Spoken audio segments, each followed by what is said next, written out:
Okay, this message has to do with, thinking if Jesus hears what you pray for, he doesn't.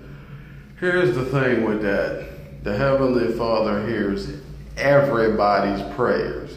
Don't listen to the church when the church tells you, oh, the only way God hears your prayers is if you're saved. Because believe me, a lot of them saved people do not preach they don't practice what they preach. Trust me, they do not. And let's just say, here's the thing I learned. When you're praying to God for something, there's a certain thing that has to happen. Firstly, if he puts it in your way, you have to accept the reality that if he puts it right there, you gotta go for it. He's not gonna force you to go for nothing. And the other thing is too, the blessing he might be trying to send you might be going through a process.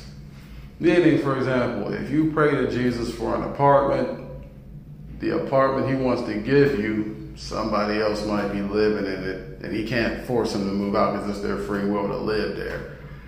Or the spouse you may want might be going through some relationship problems, and he has to wait until they're ready to leave that relationship and come to you.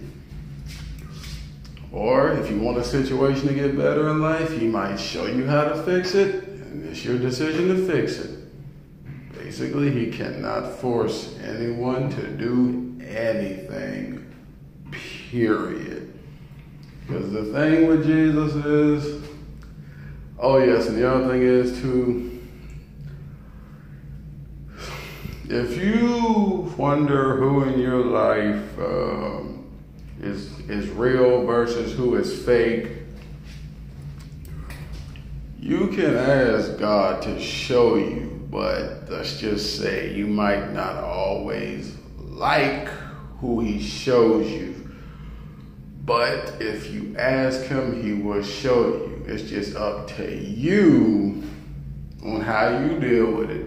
Because you might be like, oh, Heavenly Father, I just want to know, show me in my life who's not right.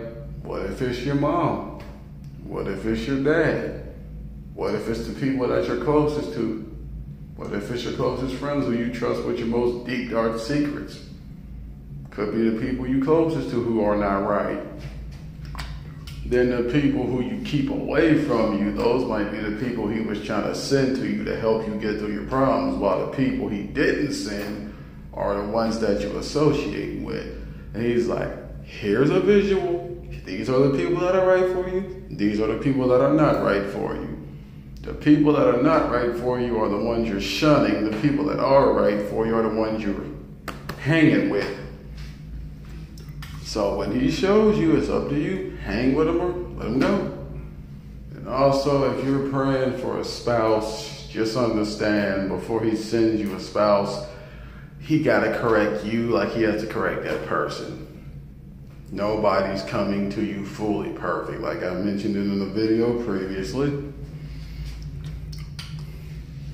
And let's just say God's just not going to force nothing. And just so you understand, you are who you associate with. As says the law of attraction, which a lot of people don't know really exists. The people that, the personality you carry usually dictates who comes around you. And I just want to say this too, for all the girls and gals that say, all the girls that say, oh, all these men are dogs, all these men. No, they're not. You're picking dogs and you're ignoring good men. Just like men, you're picking ratchet women, no disrespect, and you're picking hoes and people that are easy to get with, while these good women are out here, you just step right over them or you just use them. Let me explain to you what I mean. For example, for a woman, a good guy could be a sensitive, caring, loving individual, or a nerd, or somebody that's not doing that well in life, but you step over that person to get to someone who's more exciting and thrilling, but then you realize it's not what you want. And the thing is, you can't say all men are dogs, because a man knows the woman he wants, but he's so busy trying to get his life together that sometimes he got to let you mature before you even step foot in his life, just like the other way around. Guys gotta be mature before they get the right woman. Women gotta be mature before they get the right guy. Can't just expect someone to come into your life perfect. It don't work like that. It never will. So yeah. And both to guys and women, know your value as a person. Because if you have to be someone else or dress a certain way or have a certain thing for somebody to love you, they're not for you. People have to understand, everyone's not doing the same amount of good in life. Everyone's not the same place in life. Everyone doesn't look good. Everyone doesn't have a lot of money. People are trying, you know. But when people realize that the form is the one thing that deceives people more than anything else, you'll stop falling for it. Till then, you won't. For those who understand that, good job. But yeah, that's all I really wanted to say in that video. So, I'm out.